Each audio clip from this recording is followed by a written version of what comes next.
Hey, welcome to Resource Prepping. I'm your host, Greg. Please continue to like, subscribe to this channel. I certainly do appreciate your support. I want to show you something here real quick. How do you like them tomatoes? Those are some hefty, nice tomatoes. And God has put his blessing on that garden of mine. And Sandy's been eating BLTs aplenty.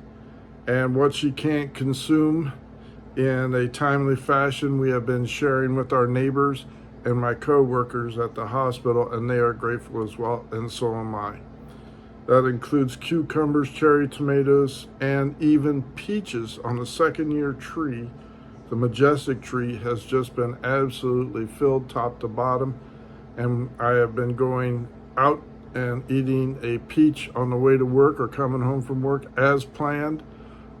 Each and every day, and I'm grateful for that. Chickens are doing well, and hopefully they will start laying eggs, sharing their goodness with us come November, December, maybe even a little earlier, but that's okay.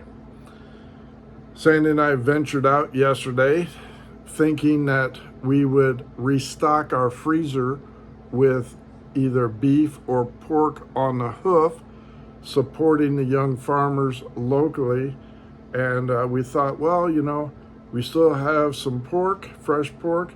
Let's try for a steer or a cow. And boy, were we ever surprised. The prices are outrageous for beef and pork on the hoof. As an example of Black Angus, we met a few of the young farmers and really took an interest in their stock. Told them we'd stick around and try and buy their beef and appreciate it.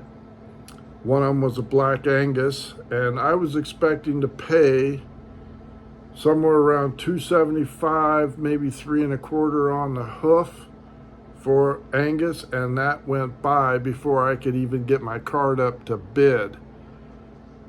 The young beef that was 1,500, 1,600 pounds was going for over $4 a pound, putting that particular steer in the $550, $6,000 price range by the time you get all the butchering, processing fees in. And we're like, we cannot afford that. Dairy cows, which is not your prime beef, and we did buy one years ago, first starting out. We paid about $1.25 a pound, and that came out to just under $1,000. Plus processing fee, we ended up spending somewhere around $1,600. The same type of dairy cow going 1,600 pounds was well into the $4,500, $5,000 range, and it was still going. Same with the Herefords and the modern steers going anywhere from 1,200 to 1,600 pounds. That was just way out of our price range. The people that were buying said animals were your large businesses that could afford to spend $5,000 on multiple items, and I didn't stick around, or we didn't stick around to see how much they paid. But just in buying 3 cows, it was 12,000, 14, 15,000. And that's not including their processing fees or anything else like that. So they were pretty much approaching $20,000 shopping day. Your market hogs going anywhere from the 220 to 260 weight range, we're selling on the average $3.50 to $4 a pound. Now, this is not grand champions or reserve champions. This is your everyday hog, and that put that hog on the hoof in the range of $600 to $700 with the processing fees and everything else. And we just didn't have that kind of money, so we drove 2 hours for nothing and with sticker shock, and we're like, I just was not feeling comfortable pulling the trigger and spending that kind of money on it. So we are just going to continue shopping at the grocery store and buying hamburger at $3.50 to $4 a pound, whatever. And going that route. To further my sticker shock on prices, I stopped by the local dealership on the way back from the drug mart picking up some scripts for Sandy. And I thought, I wonder just what the prices are going for on newer cars. These were Chevys. Fords are about the same thing. The lots were right next together. So I pulled into the Chevy because I saw a couple Dodge Rams that I liked. And just to give you an idea, if you have not been car shopping lately for SUVs or four-wheel drive trucks, the sticker price for a 2025 Dodge Ram 4-door, 8-foot cab started out at $49,000 loaded. To really make my jaw drop, I saw a Yukon and a Suburban that looked pretty snazzy on the lot, and I have no intention of buying one of those, but I just wanted to see what the price range was, and I am looking at this at a sticker of $96,900 for a 2025 Yukon and Suburban that each gets 16 miles to a gallon, so I can only imagine how much it costs to fill that up if you have to do any kind of commuting.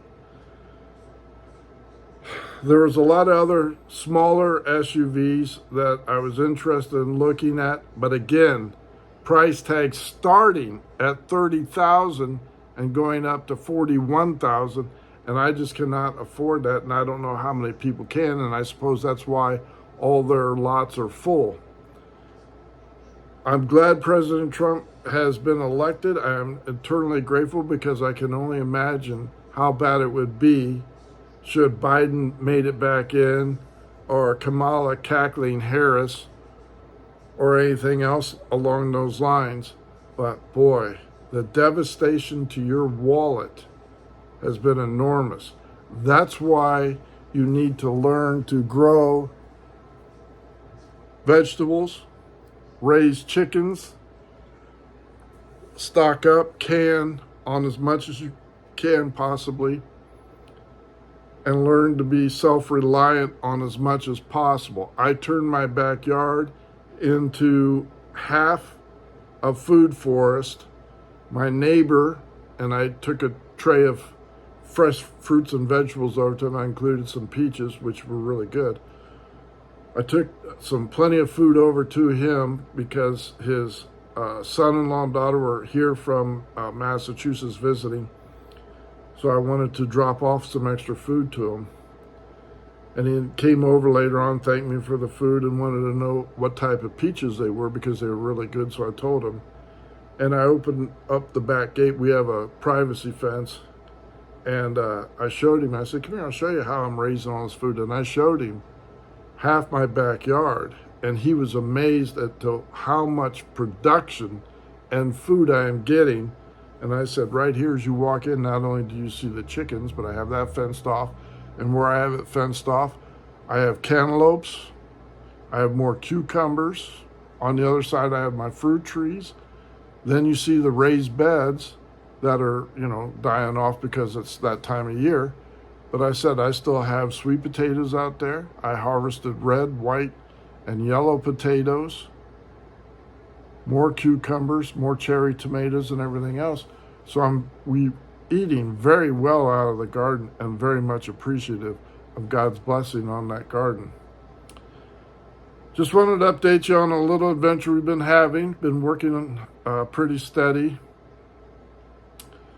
And the sticker shock really put me in perspective how expensive things are, because we don't go anywhere, we don't drink, we don't smoke, we don't go out bar hopping, seldom eat out because you can't afford it. I don't know how families are doing it. We did get extravagant because Sandy said she was starving at the fair and wanted something to eat. So for 2 Italian sausages loaded with 2 drinks was $28. And I'm like, excuse me?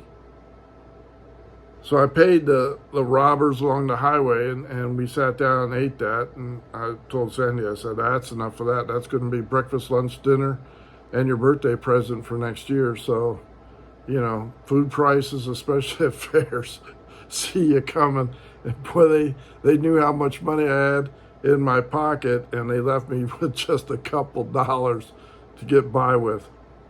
But I certainly want to thank you. I appreciate you. And keep supporting this channel. Greg out.